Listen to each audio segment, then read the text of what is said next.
Oh, hello and welcome to the Caring View. No, don't check your diaries or your calendars or your clocks. It's not Tuesday. It is a Thursday. As you know, at the beginning of each episode each week, we do like to touch upon the news of the week before. And, we didn't have much going this week. Yes, Dominic Cummings has fired a few more shots at Matt Hancock. Yes, Matt Hancock has got away with literally murder.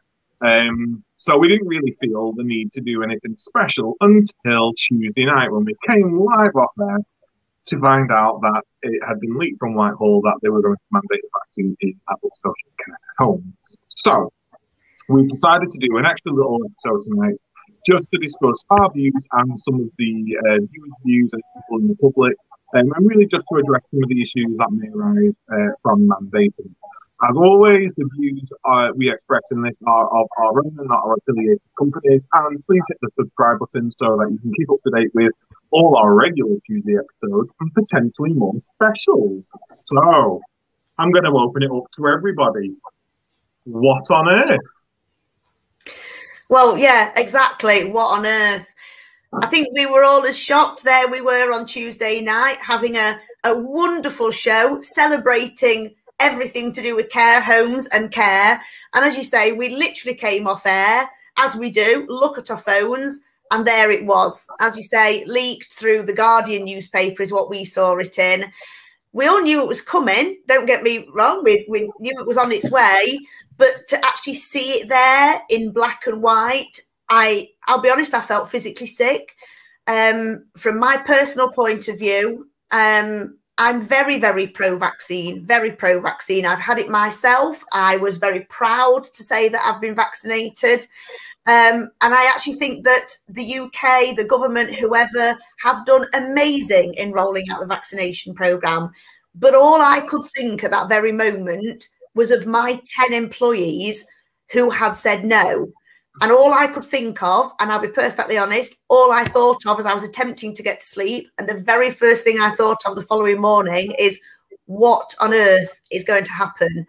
I mean, I'll put it over to Dawn and Mark on their instant reactions, and then I'll talk, more about it. But that really was my instant reaction. It was actually panic, fear, worry, and stress. And that was my instant sort of reaction to actually seeing that article come out. So, I mean, Dawn, Mark, how did you feel? I think the article frustrated me because the article, their main headline about the article was about social care staff that rolled out into 3/4 of the article about the NHS and how short-staffed the NHS were going to be. And that shouldn't have been my first frustration when you're finding out something like this, but that massively was. It was a paragraph and a half about social care, and then 3/4 of the rest of the article was completely about the NHS, anonymous NHS bosses who were so worried about the NHS being so short-staffed. Well, they had the wrong headline, massively. And then, we've had a massive uptake at ICNE. We're now at 100%. But I would say the last probably month and a half has been, like I've said before, because they've felt the consultation has pushed them into it because they thought this was going to happen anyway. So I'm going to have it, because if not, I'm going to lose my job. So I don't actually feel it was out of genuine consent. I think for me, it was the fact that it got released to the media instead of care providers being told about it so that we could sit down, tell our staff teams, go through the reasons why, explain about the consultation. I also just don't think it's the right time. All over media, all over social media, the media, we're hearing, does the vaccine work? The efficiency rate that, makes the virus a bit more slippery on the vaccine, it's not working as much. And I don't know, for me, there still needs to be more education about the vaccine and more awareness. And the government definitely needs to do something to prevent, the fake media news that's all over social media, because that's all I see every day is just streams and streams and streams of false news, fake news. And, from people from Towie to the Only Way is Essex, to Made in Chelsea, and they're just spouting all this stuff. And the thousands of followers of believing that And a lot of those followers will be working in social care. So we definitely need more real news and education for the staff. There definitely is something about the misinformation that goes on out there. I mean, for me, like Dawn, a huge bugbear on the article is an unnamed NHS boss has said this, and it was literally all about the NHS. So I sort of took it with a pinch of salt, thought, right, well, this is fine. It's still a leak. Is it going to be one of these things where they leak and have a look at the public perception of everything? And then obviously, you know, we all did quite a bit of media yesterday and tried to get our voices out there on it. And then yesterday evening, we got the actual response from the consultation. And I think what really irked me from that was the fact that they said 57% of the public didn't agree with it.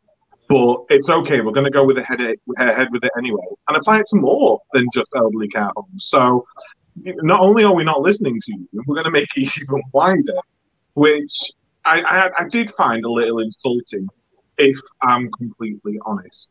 Then again, I do agree that there needs to be more work about educating people and supporting them in their decisions around the vaccine. But if we're struggling to do that, I think it's just concerning me that we've now got this idea of October in our heads where people are going to have to be vaccinated or be redeployed or lose their jobs. And yet we've no policies to back this up yet. We've no guidance to back this up yet. We've no instructions and no templates, no roadmaps, no work frames, no nothing to support us as providers, as a sector, to go, this is how we're going to safeguard you from not being understaffed. You know, isn't it something like 110,000 vacancies already in social care? 112,000 vacancies, I think. And we might as well, you know, rule out straight away deploying staff. You know, how can you redeploy somebody that works in a care home? You know, you're not going to pick them up and put them in a separate office somewhere where they're never going to come back into that home. You know, it's just the most ridiculous thing to even have in, you know, in the publication. What do you do if you've got 5 people who want that? You can't create 5 office jobs. You know, we're struggling financially as it is. We can't just make jobs out of nowhere. No. Most care homes wish they had an admin. You know, most homes don't have an admin. It's either the manager or the deputy manager or a senior member of staff. So, yeah, I read that and I just, you know, I did laugh out loud and I just thought, what the hell? You know, whoever has written this or, you know, has advised government on it has clearly no idea of what it's like to actually work in a care home. Yeah, but it's what we said on Tuesday night, isn't it? Is that, you know, nobody's actually been in a care home. So when they make that comment that, or they can be redeployed, they're picturing a hospital where there are clerics working in officers and reception people. That is not how a care home works. Even the admin, that admin does not sit in her office all day. She goes to see the residents about the finances or the petty cash, or they've been, do you want to go and see the hairdresser or whatever? You know, this just proves our point that the people, you know, who are writing these things have no idea. And like Adam said, and I actually remember saying this to one of my staff who hasn't had the vaccine, when the consultation first came out, I think it was early April, wasn't it? I actually remember saying, shout me out if I'm wrong at the end of all this, but I think they've already made their mind up. I think the whole point of this consultation is so that they can say, well, we did ask you, and we did ask for your point of view. I honestly believe that they had already made their mind up. All this has done is given them some statistics. But the bit in it that annoyed me was quite at the beginning, where it was talking about herd immunity and that you only need something like 89% of staff vaccinated. And it was saying how after 2 vaccines, you still only get sort of 90%, we'll never get 100%. And then it was also saying how a lot of the care homes are at like 40-something% that vaccination, and down in London, it's even something in the 30%. Now, I mean, I don't know whether people in the general public know, but these figures are gained from something called the capacity tracker. And this is something that we have to fill in daily. Some people do it twice a week, some people do it weekly. It is meant to be done daily. If that capacity tracker isn't completed properly or completed on time, then there's false information. And I don't know as I believe those percentages. I mean, Dawn's just said there that her home is 100%. My home is 89%. I mean, Adam, what's your percentage? So we're around, now, it depends on how you work it out and how you view our services, because obviously we're a multi-service company, it's not just the residential home, but we're sitting around 99%. I mean, we're very lucky in Lancashire because our council do our capacity updates for us. They phone us every single day, they ask the questions, and then they update it for us. They don't do for the domiciliary if you're not on framework, so I have that laborious task to do, which I must forget. I do forget to do at times because it's one of those where you've got to log in, literally hit save, and then you're out where you're. Yeah. So I do agree. I think the percentages in the guidance were a little higher for social care in general. I think it was around 85% nationwide have had the first dose, but it goes down to about 63 for the second. But yeah, London's in its 40s. I just want to bring up the fact that you mentioned hairdressers and admin, and I want to come to Dawn because in the guidance, everything has been, well, we've been told everyone that steps foot through the door, apart from emergency services, have to have both vaccines. And if anyone follows Dawn on Twitter, which, by the way, please go and do because the services are amazing, you've got every man and his dog through your blooming door at the moment. So how are we going to... Well, those goats coming into the home, do they have to be vaccinated? Apparently, this is going to extend, and it's going to extend to everybody that comes into a home apart from relatives. Obviously, we've not had the guidance or an actual policy yet to determine that. But yeah, we've had entertainers in, we've had families coming in for months and months and months. I had a family member come in today and say to me, I'm not having the vaccine. Am I still going to be allowed to see my mum? What am I supposed to say to that? Because everything's come out in the media and nothing's actually been said to us. I actually rang the quality assurance team in Norfolk today to see if I could try and find some kind of collaboration on it. If Norfolk had taken stamps on it, what is going to happen? Nobody's got back to me yet. So, and she was really clear, I'm not having it. I want to try for a baby next year. I'm not having it, but will I be able to still come and see mum? What am I supposed to say? I've been letting people in since September. And we've also got a nurse practitioner who refuses to have a lateral flow at the moment, but she's doubly vaccinated, so thinks she doesn't need one. Is this then going to send everything into complete turmoil because everybody's been vaccinated, but they don't have to be tested? So yeah. I think there needs to be massive information sharing, and nobody seems to want to share information correctly, and nobody wants to seem to share information conclusively with everybody. It seems to be in spits and starts, and then everybody's up in the air all the time. And what happens is it just shows a complete lack of respect for the sector, because like everyone said tonight, we get it leaked through the media. We don't even get the respect of our peers in government. So this is what the outcome has been. This is what we're going to discuss with you, and we're going to go public with it, or, you know, it's just so concerning. But Mark, there are positives. It's no longer elderly homes, just elderly homes. I mean, you must have something to say. Yeah, do you know what? I think when it very first dropped on the evening, it was literally just elderly over 65 and nursing. And I straight away thought, you know, we've seen the humongous number of deaths in learning disability services and mental health services. And yeah, I was straight on it, you know, why have they been forgotten yet again? But yeah, when obviously the further publications came out, there was obviously, it's included mental health and learning disability services, which, you know, it is great news. And, you know, if rolled out correctly, and if they are going to put a thorough educational program together for staff that don't want the vaccine, I fully support it. But I think it's got to have, you know, that strength behind it. They can't just be like, you've got to have it by this set deadline or there's no job, because people didn't join social care. You know, when I joined at 17, I didn't ever think you're going to have a vaccine to work in the industry. You know, I think there's two very different things. If you join an industry knowing that you're going to have a vaccine, you know, that's very different than joining and then being told you've got to have something. And I think, you know, Nicholas has made a point, you know, that the young people, that the government need to be fully vaccinated. According to the news, the R rate is doubling. And he's also touched on the workforce as being deeply affected already with Brexit. And he worries that, you know, the sector is going to be affected again. And, you know, I think, you know, there are going to be staff out there that don't want that vaccine, and no amount of education, no amount of encouraging is going to, you know, is going to convince them. And I think we've all been following one particular care provider that's already made a no jab, no job policy. And I think, you know, their vaccination rates, according to what they're saying, is 99%. But I think if you do the figures and you actually look at the number of staff that still won't have a job, it's, you know, it's over 1,000 staff you know, and that's for one organisation. And I think my only thinking at the moment, and what I've put on social media is, if you work in a care home and you definitely know you do not want the jab at the moment, is don't just leave the industry. You know, there's domiciliary, there's supported living. You know, eventually the same policy is going to apply. The government has already implied that they're going to extend it. You know, so, but it'll give you a bit more breathing time to think about what you actually want to do. So don't just leave the industry, you know, just because this has come out. I mean, we've still got a few weeks, and you know, I don't think they're going to backtrack on it, sadly. But yeah, I just feel sorry for people that have made a career in care.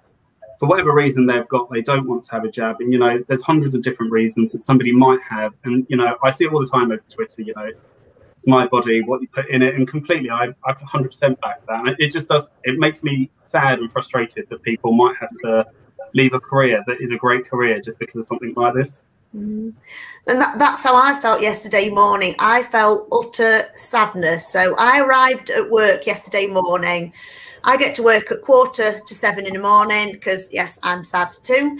And I picked up the newspapers and brought the newspapers in with me, and all over the front pages, and it was all entitled NHS, they're going to make it compulsory. And my two night nurses who had been on duty, who are both of African origin, and both of those are two staff members who hadn't had the vaccine. So I spoke to them immediately, because how could I let them go home reading those headlines? But again, as you say, it was all just hearsay, but I felt that I'd got to talk to them. I first of all made it very clear that these were not my views or the views of the company that we worked for, but these were the views of the government that had been leaked through the media. They're both qualified nurses who've come over to this country to bring their skills. They're both highly skilled, very good nurses. And, you know, they've grown up in a very different culture to us. And, you know, I thought that we lived in a world where, you know, you could have your own choices and your own rights and everything. And I sat there and I actually could have cried when one of them said, I have no choice. I have a child. I have to work. I have to work to bring that child up and give that child a living. So I have no choice. I probably was going to have it, but not yet. And I feel like I've been backed in a corner, and I feel like I've not been had that choice, and I've been forced, which I couldn't argue. That is exactly, you know, what has happened. The other nurse, even sadder, has worked as a nurse in this country for 26 years. And as she said, she's given her service to this country for 26 years and is seriously contemplating going back to Africa. Now, that really, really made me sad, because I don't think people realise how many overseas nurses we have in health and social care. And I am going to bring in the NHS now, because the NHS run off a lot, I don't know what the percentage is, but of overseas workers working in the NHS. And I've seen people answer my comments on Twitter saying, why don't they just have it? Why don't they just have it? And as I said, I'm very pro-vaccine, but, you know, I really thought that we did live in this world where people could make a choice. And one of my relatives actually kind of hit the nail on the head. And she said, you know, we've kept people safe all year. Nobody's died of COVID. Nobody's even needed antibiotics. People have remained well. I would rather have fantastic, good quality staff look after my father, who is 97 and end-stage dementia, than having people who, you know, perhaps aren't quite such good quality but are willing to have a jab to get into health and social care, or have a situation where I lose staff and struggle to recruit and we have vacancy gaps. And that was coming from a relative. So, you know, I get where people are coming from, but I mean, it's to be honest, it's not just about that, is it? It's the fact that, let's just say the entire country gets vaccinated, apart from this proportion of people who work in social care. We're still struggling to recruit as it is at the minute. So just because someone's had a vaccine doesn't mean they're going to go, oh, I'm going to go get a job in social care, because they're not doing it at the minute. You know, to play devil's advocate, why wouldn't you want to have a vaccine? Why wouldn't you want to protect the people that you're supporting? You know, there are these questions to ask, but the simplest solution isn't always the easiest. We do have Sonia who's joining us tonight. Sonia joined us in way back when, in episode 2 of ours, I think it was, when we were still just a young fledgling show. So we're going to bring Sonia in, but I also want to bring up the poll that we've done. It's a free-form poll today, so it's people putting in their views and their words and their comments. And I thought we could have a quick flip through before we start our conversation with Sonia. So let's welcome Sonia back in. Somehow, there we go. Hi. Hi, Sonia. Nice to see you again. Hiya. Nice to see you too, Sonia. So I'm just going to bring up the comments from the poll now. For us who are on our screens, we're going to struggle to see this brilliantly, but those who are watching on YouTube may see it better. So I'm going to scroll through, and Donna, Dawn, Mark, do you want to start, or do you want to pass some comments? I mean, yeah, that first comment, 100% agree with it. We definitely need to find a minister that cares for social care as much as healthcare. We need somebody who's passionate about the sector, somebody that, you know, spends time. And, you know, we've got Helen Waitley, but where has she been? She's just disappeared off the face of the earth. You know, I haven't seen anything on social media from her at all for weeks. But yeah, I agree with that comment. Oh, well, I think we can all agree with this. The timing of the government is fantastic. You know, Matt Hancock basically goes, oh, no, I don't remember doing that. And, oh, that's not my recollection. And, oh, really? People died? Oh, I don't remember. Oh, no, I don't remember this. Oh, by the way, here you go. We're going to mandate the vaccine because clearly staff are the problem and this magical 1.6% from discharges when we weren't even testing people. I got a tinfoil hat off. I respect everyone and the trauma and the tragedy that has been this last 16 months, but I empathise with this comment. I think there is some truth here that they are playing their cards very well, and I think there's something with Dominic Cummings releasing his statement yesterday as well as part of a distraction from certain things. I don't know what anyone else thinks. Yeah, I'm very cynical about it. I personally think that this is because they're mandating things and they're putting all this in place in social care because the ironclad ring wasn't surrounding care homes at all. So I'm quite cynical about it. Yeah, I agree. I think they've made so many mistakes and now they've gone the complete opposite way, that it's just gone OTT. Yeah. Yeah, I definitely agree with that next comment about too early, and that is what I am getting from my staff. So if this was 12 months ahead, I don't think there would be an issue. But what I'm getting is we haven't even vaccinated everybody yet. So we're not even at that point. They're actually saying that they're not going to vaccinate teenagers, even though I've already got and know of school children who are off and isolating, and therefore parents are. So it's still affecting children. And we are finding issues with the vaccine. Look at the huge issues we've had, you know, with the blood clots and the, you know, AstraZeneca. Now, I know you could say they're not huge, the percentages are really low, but the decision has been made that nobody under the age of 30 will be offered the AstraZeneca. Hence, it is an issue. So we don't know everything yet. And I can't blame somebody for wanting to wait that little bit longer. So, yeah, I totally agree on it. It's too early. And I think this is something I want to ask Sonia about in a second. And it's, you know, about what this green book's going to be, this whole list of health conditions which are going to be making you exempt from having the vaccine. Because let's talk mental health and anxiety. You know, the AstraZeneca is enough to scare people into thinking, oh, my phone's about to die. This is how professional we are. The whole AstraZeneca situation did scare a lot of people. And if you suffer from anxiety, you know, and you all of a sudden have this in your head that actually a vaccine could kill you, then if you're struggling to actually build yourself up to have that mental state to be able to go and have the vaccine, does that make you exempt? You know, that's something, and I will ask Sonia, because you're here, Sonia, and I'm sure you've got the answer, because you are fab. You may not, because the government might be as quiet as you are with us. Personal choice, obviously.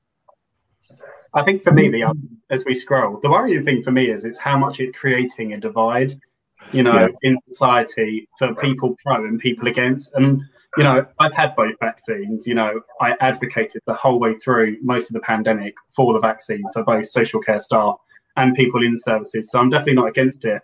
But I find that if you give a pro-choice, you have the people that don't want it jump all over you. And if you obviously say something negative about it, you have the pro people jump on you. So there's not a middle ground. People just seem to be jumping all over the place on anybody that's got a different view.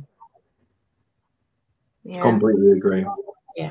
I mean, this one here should be mandatory as well as flu vaccinations. And this is a very interesting conversation because flu vaccines have never been mandated in social care. No. You know, but is it going to be? Is it going to be the future? There's already talk about them pushing it through alongside the COVID vaccination. I think, you know, if you mandate one, why not mandate both? You know, might as well. If we're telling people they're going to have one jab, might as well have them both. Yeah. The only thing that's been mandatory, which has been brought up several times, is the Hep B vaccine that all nurses have to have. You have to have it, you know, as you start as a student nurse. And yes, that's very true. You know, you do. Although I've got to admit, mine never took due to my immune system. So this very day, I've been a nurse for 26 years and never been immunised against it. But that's been around for years and years and years and years and years. It's tried, it's tested, you know, and that's what I keep saying to people, that yes, that is mandated, but A, it's only for nurses. It's not for the whole of health and social care. And that's actually to protect the individual, mainly from needle stick injuries, you know, for dealing with people who've got, you know, obviously blood disorders, HIV, hepatitis, all those kind of things or whatever, you know. So I don't think you can compare them. I know it's been banded around a lot, but I just don't think you can compare the two. Dawn, what are your thoughts on these comments? Did you think it'd be more evenly spread, or?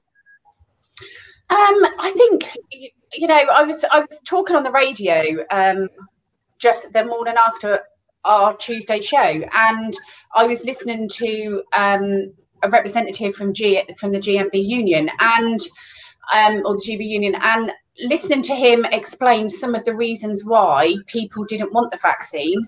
These were really genuine, and most of it was because of information sharing. And like we've said, the fake news and not having an understanding. Somebody, I think it was you, Adam, that said we've had COVID for the past 16 months, but we've only had the vaccine for 5.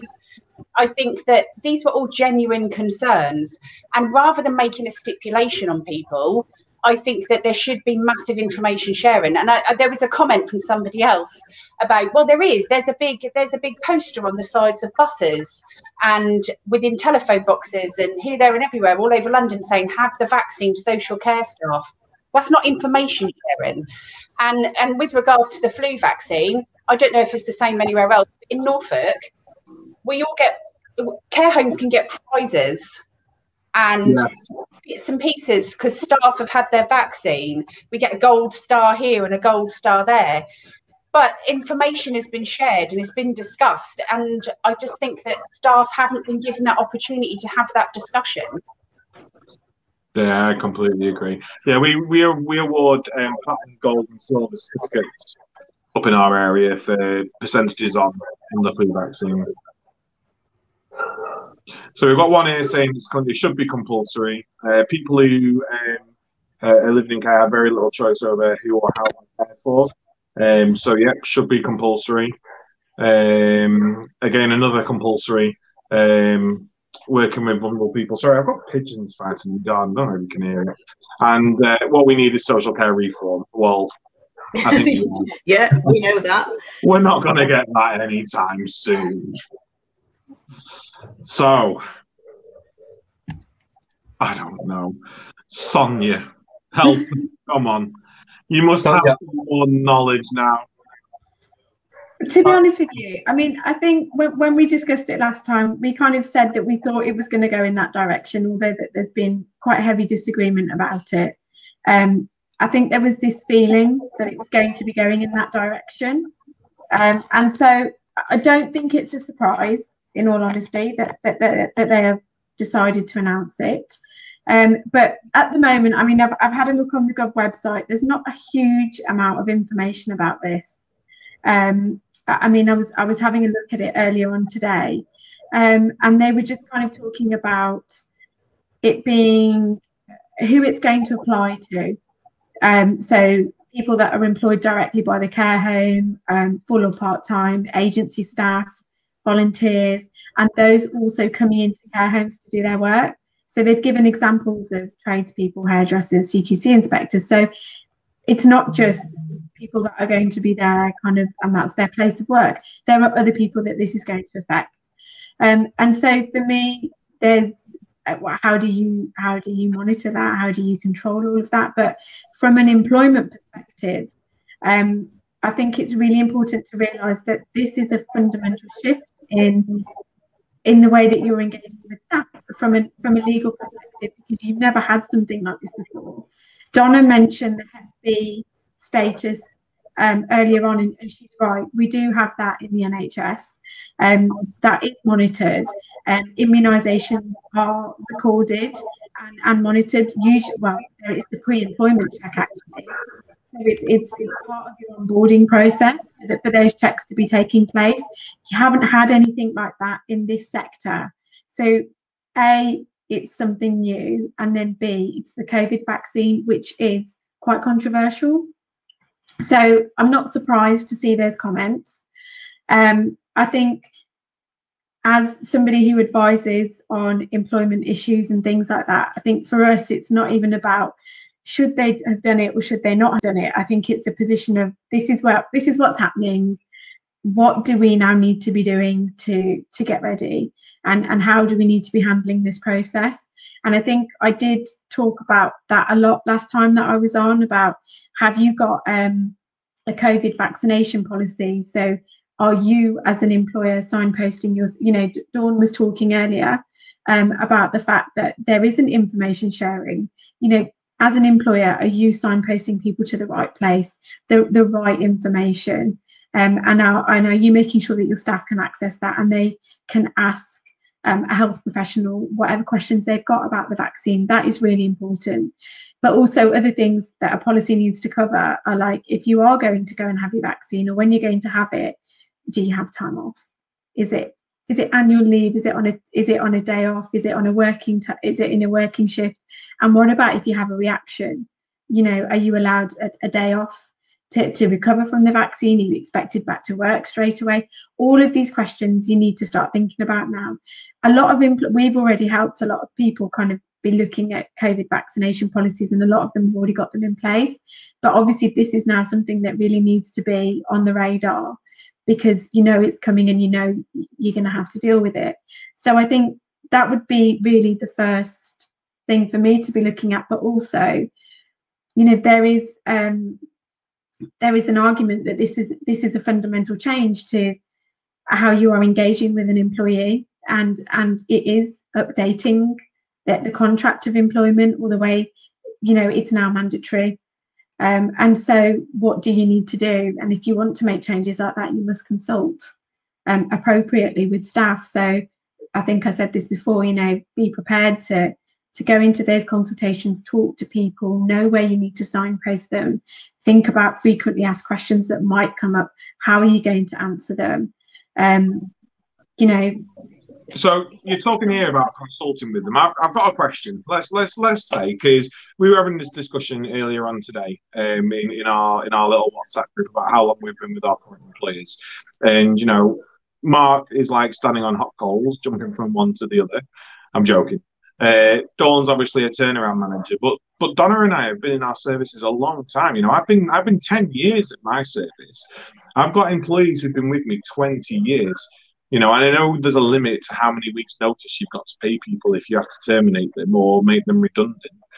But where does this leave employers? Let's say someone can't have the vaccine and it becomes a condition of employment. If they've been with a company for 20 years and all of a sudden are now out of work, do these employers, or are we going to be expected to pay redundancy fees and in notice periods somewhere upwards of 10, 12 weeks or whatever the limit is? Because that's going to be a costly thing for the sector if we are going to have to. So I think the first thing to acknowledge is, what are the barriers to them having the vaccine? If it's obviously a medical reason that is recognised, then the government have already said they don't expect those people to be having the vaccine. So I think that is a much easier conversation to be having with staff. But I would still have it with that individual and make sure that you've noted that down and you've got that there. so that when you perhaps got your CQC inspection, you can say, these people aren't vaccinated. Oh, why not? Well, let's look at the consultation notes, and on our tracker, they're marked as da da da da da. The people that are just refusing to have the vaccine, this is where I'm talking about communication is so important, understanding the barriers, what's stopping them, how can you help them make an informed decision? Can you signpost them? If they want to talk to a health professional, how can you make sure as an employer that you are helping them explore all those options? So really, what you're talking about there, we don't even get to that point because we are trying X, Y, and Z avenues before we get to that point. And that's why these consultations will be really important. So, we script up our consultations. And so the person that's undertaking them feels confident that they know what they're saying, because these undoubtedly, in some scenarios, in some cases, will be difficult conversations, but it's really about understanding those barriers. I've done consultations with employees where the first consultation is absolutely no way, I'm not accepting that. And then it's understanding, well, why don't they want to accept that change? What's the barriers? And then it's working through them. And sometimes we have 3 or 4 consultations, but we get to the point where they're making that informed decision, and now they fully understand. So really, we don't really want to go down the other route if we don't have to, because you're right, there is a risk attached to the business. Now, it's not actually a redundancy, because the role in itself still exists. So it wouldn't be deemed as a redundant position, because if that staff member is refusing to have the vaccine and they either choose to leave employment or their employment is terminated, their role still exists. So it's not actually a redundancy. So legally, you wouldn't have to go down that route. But what you would have to do is, if it is a dismissal, you would need to think about things like notice, if you're paying notice.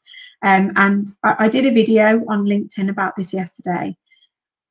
And I talked about putting it in your disciplinary policy. So potentially you may have to go down that kind of a route, but only after you've exhausted every reasonable option. Sonia, can I ask you a question? So obviously, at the moment, we're talking about our current staff that are working for us. But if we now know that it's going to be mandatory, and I've said this all along, so for future staff that don't already work with us, in theory, there's kind of that choice. So can we actually put in our application forms at the point that someone's applying, can we actually ask the question, have you had your COVID vaccine? Would that be seen in any way as discriminatory? And if someone had put no, and then we choose not to interview them, is that discriminating? Because are we not then interviewing and then asking them about it? So at what point for for recruitment, if we're going to lose kind of people, at what point can we mention the COVID vaccine? There's an argument for both, really. For me, I think you would need to put something, if you have an application form, everyone's different. Some people just say, send us your CV, but it might be a question that you do need to ask pre-interview to say, it is now, legislation that anybody who works in a care home must have had the COVID vaccination, and unless they have got medical exemption. Please, can you confirm if you had your vaccine, yes or no? And if the answer is no, are you exempt?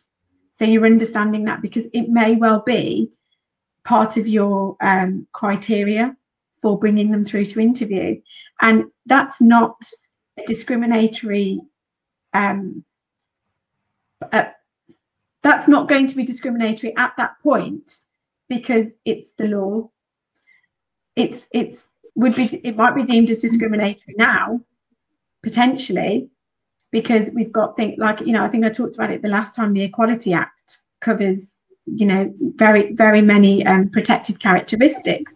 And I'm still keen to see what will happen if somebody says that this is a religious decision not to have the vaccine, because your religion is a protected characteristic. And I don't know how that's going to play out. And what I've been saying about this is, we're going to have to see some case law, and we're going to have to see what decisions are made about this. But until we've got that direction, we have to go with what we've got now, which is what the government is saying. So I think absolutely it would be seen as objective. It won't be seen as subjective, because you're not discriminating because you feel like it.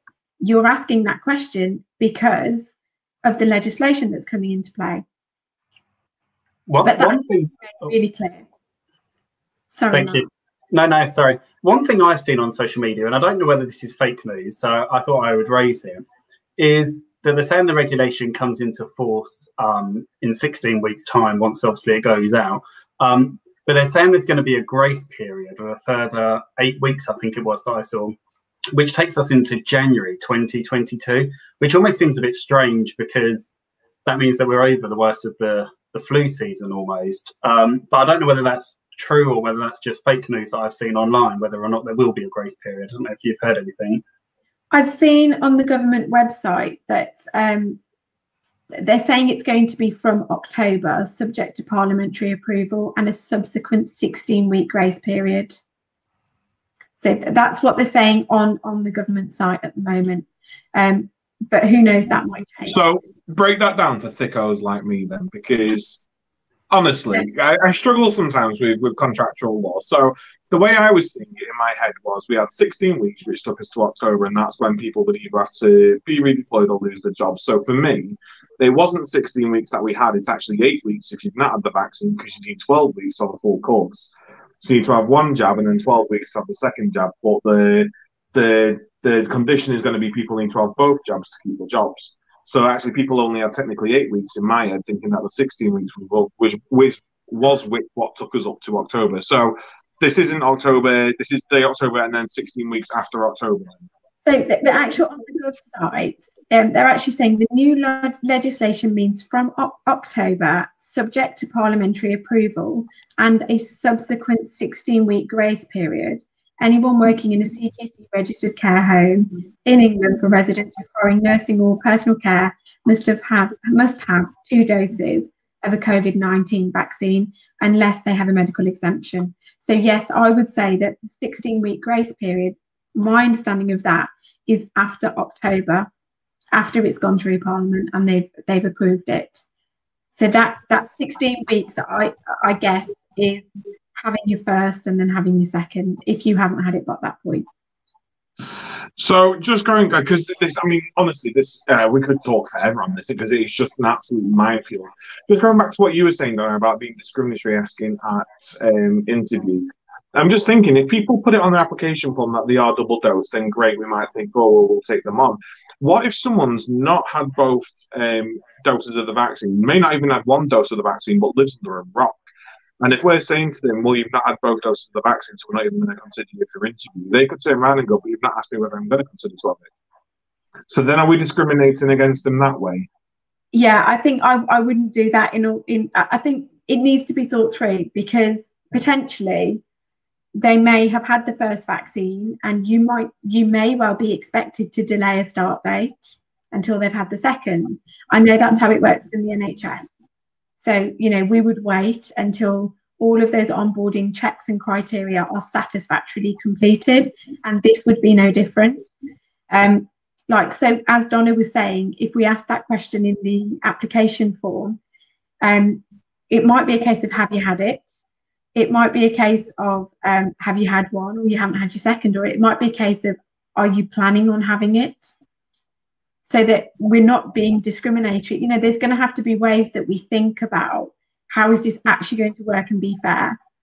And then I guess we would take it from there. So that, you know, just talking about it and thinking it through, even in my head, I'm thinking, I wouldn't just leave it at those few questions. There's probably some more that we'd want to add in. There's maybe some information we might want to ask that applicant to understand if their application is going to be viable or not. It just seems sort of so alien because, you know, I've been a manager for sort of 20 years and, you know, we've always been told that we cannot give out the health declaration until we have offered the person that job. So we don't ask them anything about their health. We don't ask them about any vaccination status, whether they've had any infections, until we've offered the job. And then all of a sudden, we're actually almost doing the reverse. And we're now actually going to be asking them something before we've even offered them an interview.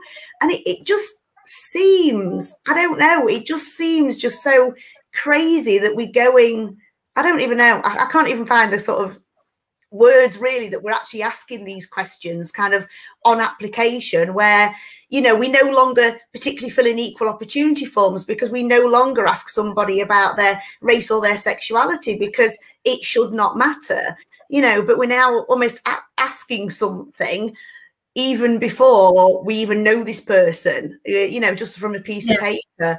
You know, I feel comfortable asking them, you know, perhaps when we've offered, you know, we've offered the job, and then perhaps when they come to do the DBS, we actually ask them at that point, because when we actually give out an offer letter, we put in our offer letter that it's subject to 2 satisfactory references and, you know, a DBS. So at that point, we can still withdraw that job offer. So I feel quite uncomfortable even asking them an application form, but it's just a minefield, isn't it? Come on, though. Who's going to want to spend hours and hours interviewing people and, you know, setting up references and you know, discussing it between your leadership and your management just to go, oh, by the way, you're going to have a vaccine, and then go, well, I don't. We're going to end up wasting our time if we do it that is. Yeah, you're right. We are, yeah.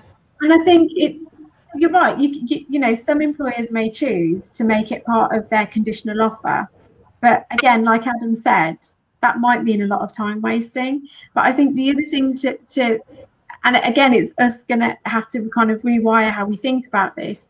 It's become mandatory. So it's part of a must-have. And so it's going to be part of the starting checklist in my eyes. It's a bit like you wouldn't take a nurse who didn't have the qualifications. Yeah. Do you know what I mean? Or you wouldn't take on somebody that hasn't got X, Y, and Z if that's what's needed. And this almost is going to be falling under that list because it's going to be the law. Yeah. Oh, go on, Donna. I've got a question. I was just going to say, somebody's asked a very interesting question about the route to medical exemption. And it does actually say in that consultation period that when we do know what these medical exemptions are, and I actually think there are not going to be many at all. I think it may literally just be if you're allergic to something in the vaccine, that the staff member has to prove that medical exemption. But a lot of proof from medical exemption has to come from medical records, and GPs very often charge quite high amounts to write letters and to make this proof. So, yeah, very interesting question there on how actually is this medical exemption going to be proved? Is the employer going to have to pay for it? Is the employee going to have to pay for it? Don't know. That's a good question. I mean, I don't know is the answer, but I mean, I think logic would suggest that the NHS app that we've all got is what's recording our COVID vaccinations on there.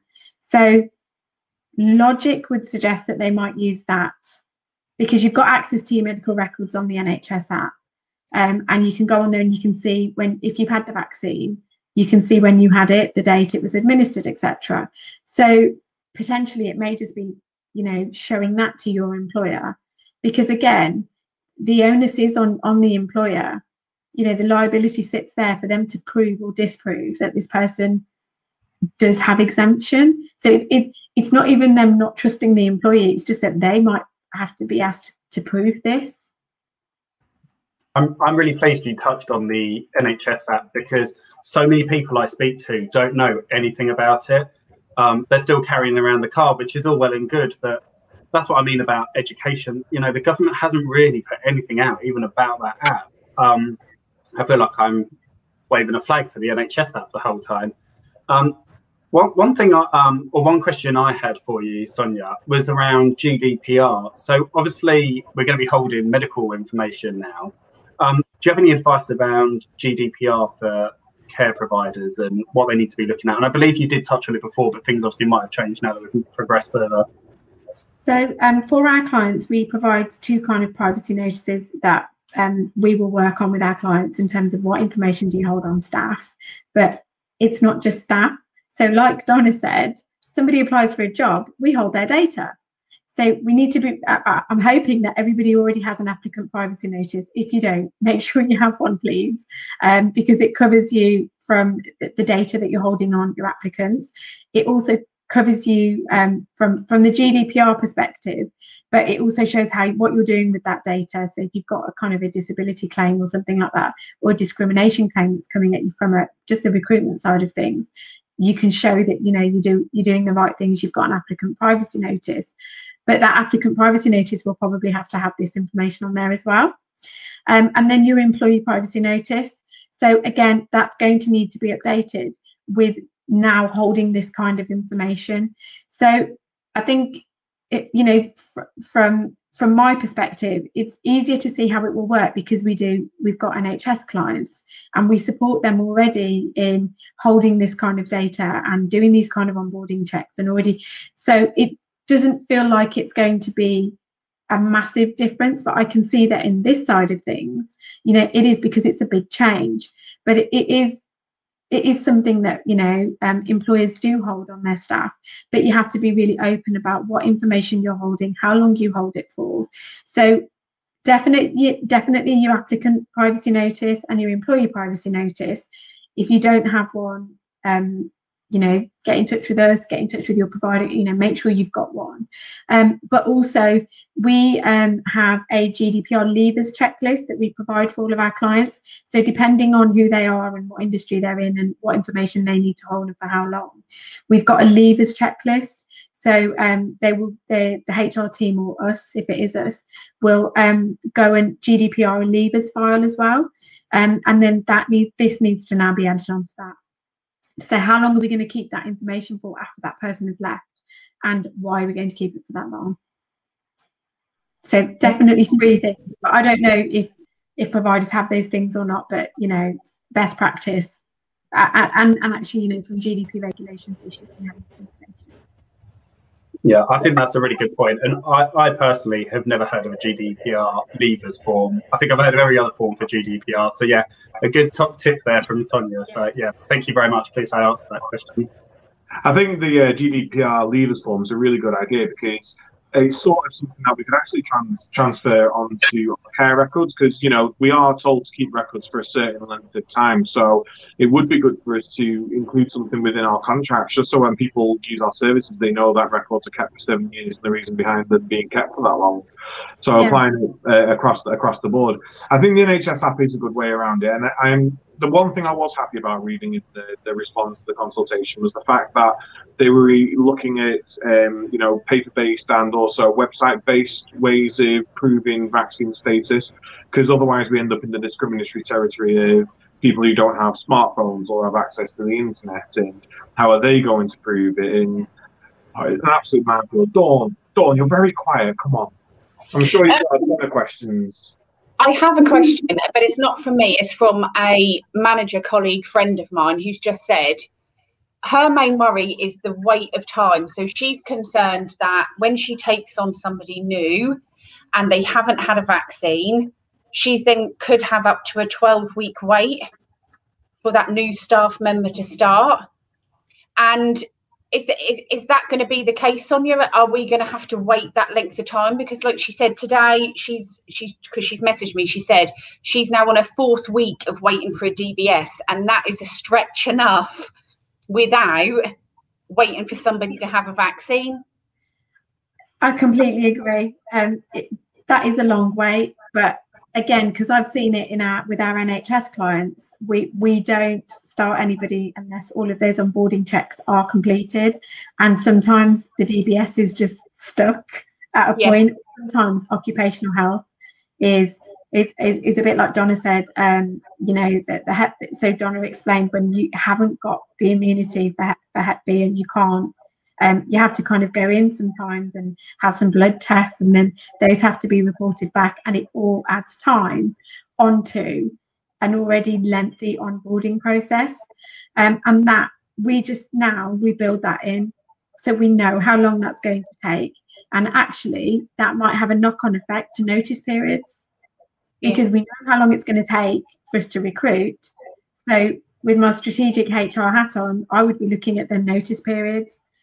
Or other ways that we could utilise, perhaps bank or agency staff, in a certain way to be able to fill those gaps. Because, thinking from a CQC perspective, we can't allow, you know, they want to know what we're doing in these scenarios. Yeah, and they exactly. they know we've got a problem, but they want to know what we're doing about it. And so I think it's going to have to be thinking about ways of how we do that. But I mean, you know, a lot of people, and I think we need to give applicants some credit here as well. Everyone knows that if you're going to come into the care sector, you're going to need your vaccinations. So I think these problems will be the minority rather than the majority, because I think people are well aware, you know, it's being discussed quite widely, and I think it will be communicated a lot. So I think that people will apply for a role and already be aware that this is what they need. So, you know, the onus is definitely on them, and we may well want to, and we may well see times where they're not getting that vaccine and the time is too long, and then we might need to look at potentially pulling a conditional because that vaccine hasn't happened.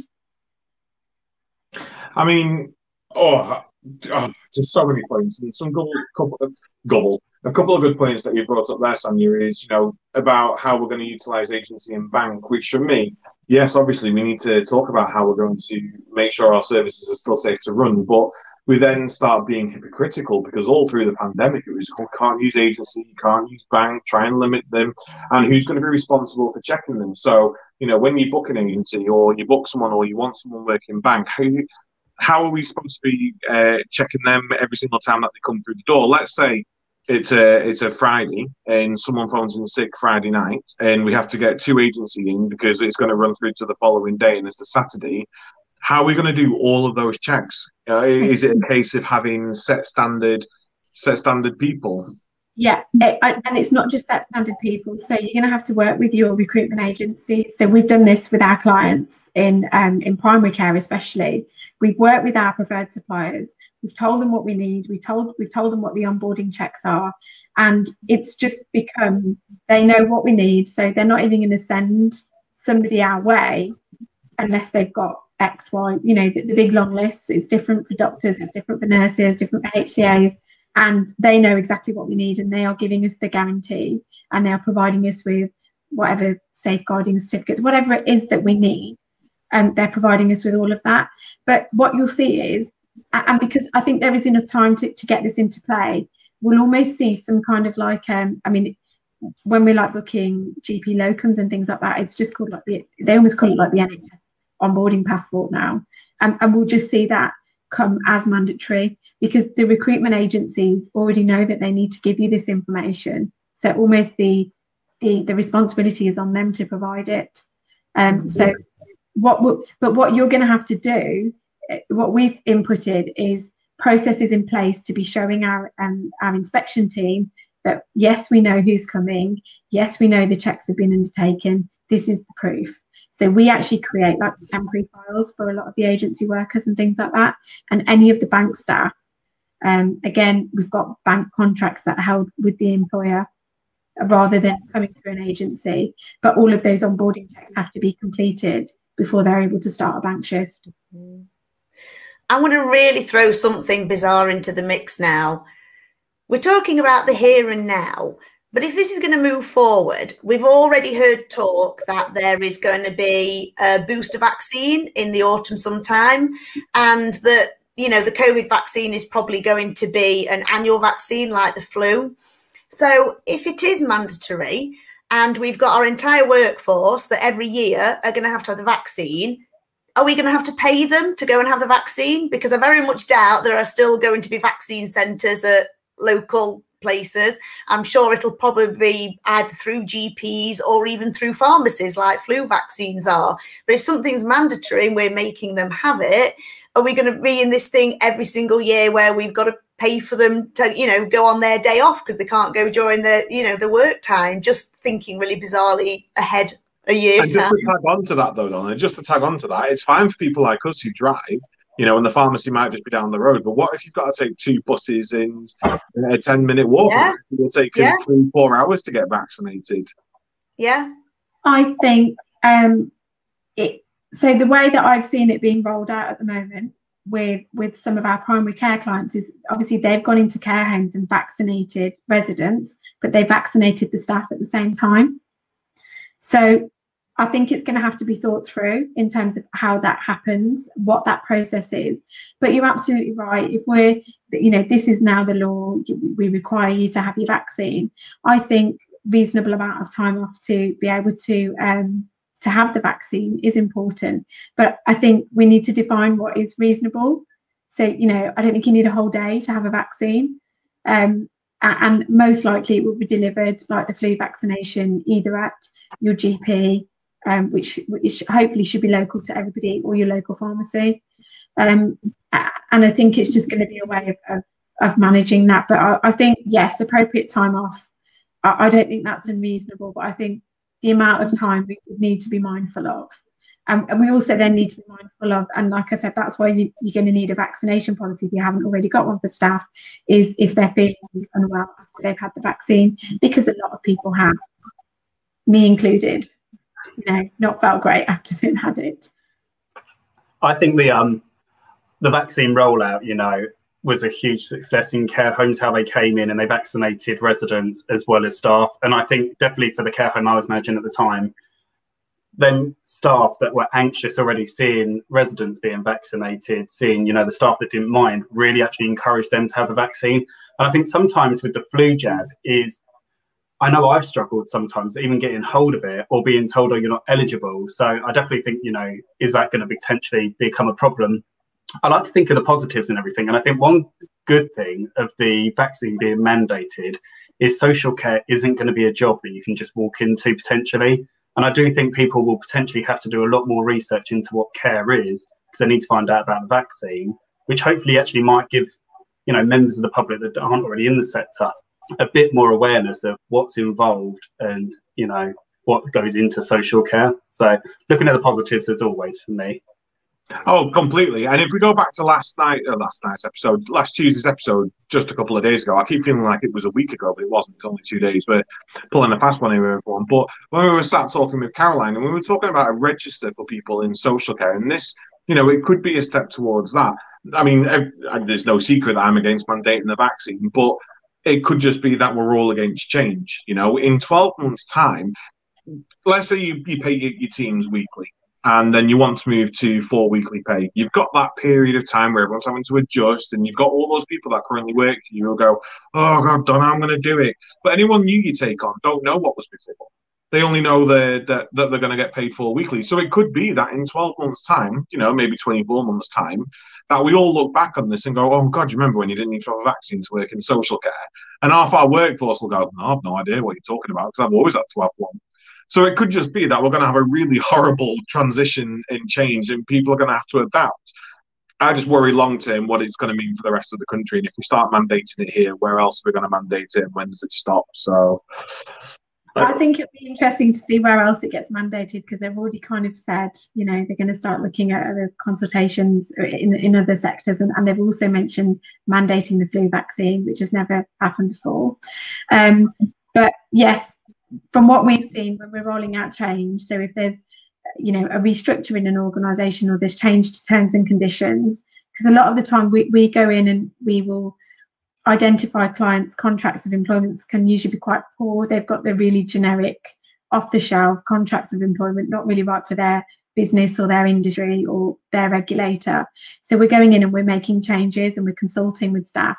And how you manage that change process is extremely important. How you approach it, the information that you're giving to staff, being open, being transparent, scripted consultations so that you feel confident delivering those consultations is so important. And all of those tiny little things, when you build them together, help that process either be easier or harder. So, we will always go in there and try and make sure that it's an easier, smoother process. You're always going to have people that find it difficult, or have got particularly, they've got some barriers or some challenges with the changes you're trying to make. But once you get past that period, it is a bit like that. I mean, we had to change staff hours a couple of years ago in primary care. And at the time it was like, oh my God, 8 till 8, Saturday to Sunday, and now it's completely the norm. So it's just how you manage it, the information that you're giving out to staff, being open, being transparent, make sure you're consulting properly, make sure you're talking and really helping, giving them the information that they need and not trying to be cagey or difficult about it. I've got one more question. I mean, I'll probably think of hundreds, and I'm going to keep it to the last one, otherwise we're going to roll on and on and on, take everybody's evening. Obviously, there's a lot of managers that, are anti making the vaccine mandatory, or, directors or whoever they are. Whoever it is having these conversations with staff, do you recommend they have it if they're anti, in case they're saying the whole way through the process, we don't agree with it, but you've got to have it? Because obviously if it then goes to tribunal, is that something then that staff can use and say, well, actually, we were told the whole way through, the company doesn't even agree with it, but they're making us do it? What would your advice on that be? That's a really interesting question. It's quite difficult to answer, because sometimes, I have a lot of managers saying, I don't necessarily agree with this, but I know it's the right thing to do. So what I would say is help staff make an informed decision. All of the best practice out there at the moment about the vaccine is that employers should actively encourage staff to take the vaccine. They should, because under health and safety law, you've got a responsibility to keep staff safe. So I would be very mindful about being super negative about it, and bringing that into the consultation process, especially, I don't think you're actually helping yourself or that staff member in that process, because you're kind of just going, I don't agree with it, you don't agree with it. But and I think that can make the change process harder, just from experience. Whereas, if there is a recognition that there are barriers that need to be overcome, it's really about trying to help them make the informed decision rather than my personal view. Yeah, and I think, that wraps us up nicely for tonight. And it is all about that positive encouragement. And I know we can sit here and be all grumpy and moany that the decision's been made and we're not going to be able to do anything to change it. But we are all pro-vaccine here. We think everybody should have the vaccine. So I just want to say that I've had the vaccine. I've had both doses. Yes, I've had COVID, but I also had the vaccine. I had the vaccine because I want to protect the people that I'm supporting, but I also want to lead by example. If I'm going to be telling my team, the vaccine's important, I wanted to have the vaccine to say to them, look, it's safe. I've still got 2 arms. I've not got 3 heads. It is safe to have. We are protecting the people that we're supporting. So let's just go this one extra step. Let's make this little sacrifice, and let's do it on our own volition, on our own choice, and let's do the right thing. Dawn, you're vaccinated. Dawn's also on mute. Sorry, yeah. I've had both vaccines, and my first one was New Year's Day. I was the first in the queue at the vaccination centre that morning. I jumped at the appointment, and I had it because, having had the lived experience of COVID within the care home, I would have done, along with the staff team, anything to protect the residents. I completely agree with what both of you have said, but I remember last year, probably even at May time, I remember saying, we need the vaccine, we need the vaccine. When we were struggling for PPE, when we were struggling for testing, we were all saying, we need the vaccine, we need the vaccine. And then it came along. And again, I really have got to say that the UK have done absolutely amazing. We are way ahead of any country in rolling out this vaccine programme. How they've done it, setting up these vaccination centres, it has been like clockwork. It has been amazing. I think we should praise all the thousands, millions of volunteers who have worked at these vaccination centres, standing out in the freezing cold in January and February, telling us all to queue and where to go. But I've had it because I'm a nurse and I follow my code of conduct, which is my duty of care to my residents. And I'm a leader, and I agree with Adam that you should lead by example. So there was never a shadow of doubt in my mind that I was having the vaccine, and I am very, very much pro-vaccine, definitely. Can I just add? Sorry, yeah, go on. We've got a client, we've got a big primary care client that have worked tirelessly on delivering this vaccine. Thousands and thousands and thousands of vaccines being delivered since December. I personally have actually supported on a COVID vaccination clinic, and it was some of the most rewarding work I've ever done. It was not HR related. We had NHS volunteers there, we had management team, we had clinical staff. everyone was just so supportive. It ran like clockwork. But you're right, Donna. You know, we were outside in the car park. We were signposting people. We were running around. It was a really long day. And those guys are doing it 7 days a week. So they're in their office jobs in the day, then they're doing that in the evening, they're doing it in the weekends. And they really deserve a shout out because they are absolutely shattered. And every week it's like, oh my God, this many more files are coming next week. But everyone's ready for it. And you know, I've had my vaccines. I've had both of mine, and I, you know, I'm an advocate of having the vaccine. But I do understand that from an employment perspective, it really, you know, it's never been there before, and now we're actually saying you need to have this vaccination before you can work for us, and it is a big thing and it is a big change. But I just wanted to, you know, really thank all of those people that are working so hard in doing all of that, and also testament to you guys that the work that you've been doing in the last kind of, you know, since COVID's come in, you've seen it firsthand in your working environments. It's not been easy, and so, you know, well done to you all as well for carrying on and delivering that service. Thank you, Mark. Yes. Thank you, Donia, as well. And yeah, we completely agree. I think for me, I had the vaccine because, like Donna said, it's a duty of care. Like Adam said, you lead from example. But I was advocating for over 1.5 million people that weren't eligible for a vaccine, you know, living with a learning disability. And it doesn't take you long if you start looking on social media, you know, in other countries that are dying out and calling out that they want the vaccine. We are so lucky that we've got it to hand that you can just go and book an appointment and you can have it. And there are people over the world that, you know, are literally begging for this vaccine. We are so lucky. And yeah, I think like Donna said, and we've all said, and like Sonia's just said, a big hats off to everybody that has made the vaccine rollout so efficient and so smooth. I can't say anything more than that, can we? I think it's a huge round of applause, a huge clap for everyone involved in the vaccine program. It wasn't just Matt Hancock out there saving lives.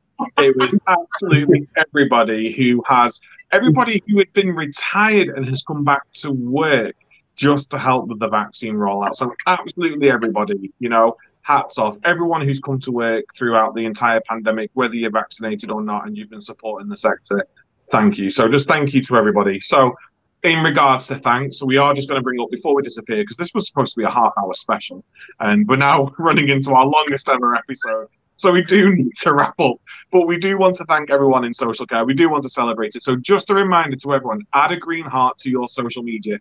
I'm surprised, actually, none of us have done it to our names, apart from Mark this evening on our names for the chat show. So add a green heart to your name on Twitter, on LinkedIn, on Facebook. You can use the green heart for Social Care Frame. Do not forget to like the video, share the video, find us on Facebook, follow us on Twitter. There is a petition going at the moment, so if you do disagree with the mandating of the vaccine, there is a petition going that you can sign. I'm not telling you to do it. I'm not telling you not to do it, but we're being equal. It's in the description of this video below, along with all of our Twitter handles and any information you want to share with us. So for now, and until next Tuesday, we promise we won't throw another extra special on you. I just want to say good night and thank you so much again for joining us at such short notice, Sonia. Yeah, Yes, thank you very much, Sonia. Thanks. Night, everyone. Bye.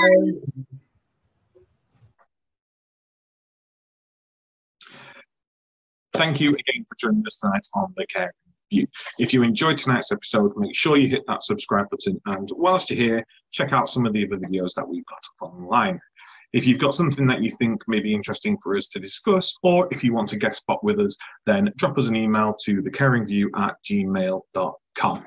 Follow us on Twitter, find us on Facebook. All the information is down there in the description box. But until then, have a good evening, stay safe, and we'll see you next week.